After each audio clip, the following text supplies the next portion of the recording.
My name is Jody Liss. I've taught energy and resource security at New York University.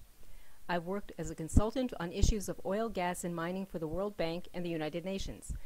My home is in an area that has seen significant shale gas development, and I'm a member of a landowners association. However, for various reasons, I chose not to sign a lease for my land. Through all this, one of the things that was most obvious to me is that people have lots of questions about all the things that happen during the process. It doesn't matter who they are, whether they're for or against development, whether they're normal everyday people or, surprisingly, officials or even people in the oil, gas, or mining companies.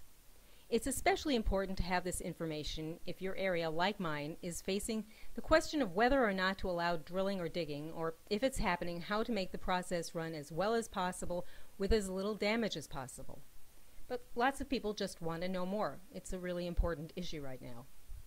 The problem is that there's a ton of information out there, but most of it is biased to make the case for one side or the other, and it's hard to know what's true and what isn't if you're not a specialist. It's true also that each side has some valid points and some overstatements. And often people don't know where to look for accessible information about the questions they have.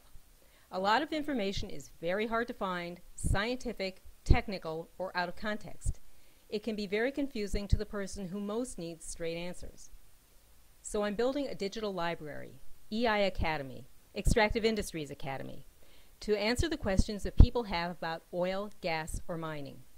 Each video is a short, basic briefing on the subject without jargon. Most of them are less than 5 minutes long. Just click on the title and listen for the information. If you're a normal person, you can find answers here. But also, if you're a government official needing more training, or a company worker trying to better understand how to connect to the culture you're working in. You should know that I've never worked for an extractive company or an environmental group or any government. I'm not taking money from anyone with a vested interest in either side of the argument, and I don't have a vested interest either. I want to offer neutral information to the best of my abilities, so I'm working with universities. I know this is a slow process, but I hope to get to information that helps you. If your question isn't answered here, I hope it will be soon. Please check back.